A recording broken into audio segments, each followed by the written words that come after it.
Et donc le principal risque, bien sûr, dans ce climat, c'est bien sûr le risque des cyclones. Je vous rappelle que le pic en gros de la saison des cyclones, c'est septembre-octobre. Donc ces cyclones, pourquoi se forment-ils dans cette zone-là?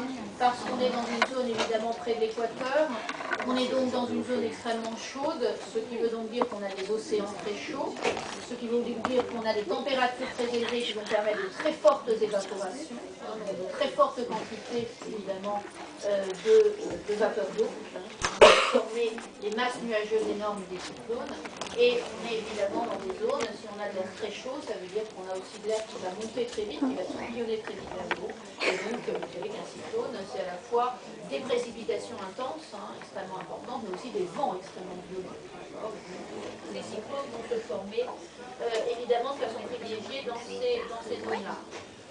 Vous le savez également, le dernier grand cyclone qui a littéralement ravagé toute cette côte sud-est, et particulièrement la Nouvelle-Orléans, c'est évidemment fin août 2005, un cyclone Katrina, qui a fait quand même des milliers de morts, des milliers de morts et des milliers de disparus. Donc un bilan extrêmement lourd. Tous ces phénomènes de cyclone, ça peut être, exceptionnellement parce que les populations sont prémunies quand même très bien, mais ça peut être quand même des événements assez meurtriers.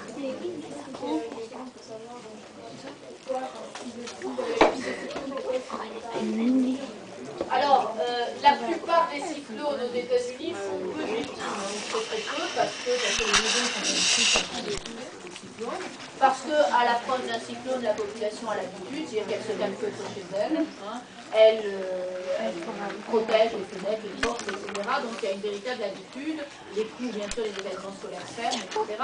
Donc il y a une véritable habitude. Après, quand on a des phénomènes exceptionnels, c'est-à-dire avec des vents exceptionnellement violents, ces mesures-là ne suffisent pas. Et effectivement, on a des catastrophes. Dans le cas de la Nouvelle-Orléans, c'est d'abord évidemment la violence du cyclone. Vous savez que les cyclones sont classés par catégorie. On a 5 catégories de cyclones. Katrina était une catégorie 5, donc un phénomène de violence très rare, heureusement, exceptionnel. Et donc là, les mesures habituelles n'ont plus suffi. Et en plus, la Nouvelle-Orléans, comme je vous l'ai dit, il y a d'énormes quantités d'eau. La Nouvelle-Orléans était une ville traditionnellement qui était construite un petit peu à l'abri. Enfin, vous aviez un au-dessous du niveau de la mer. Donc forcément, il y avait des digues qui protégeaient la ville. Le problème, c'était des digues, malgré les nombreux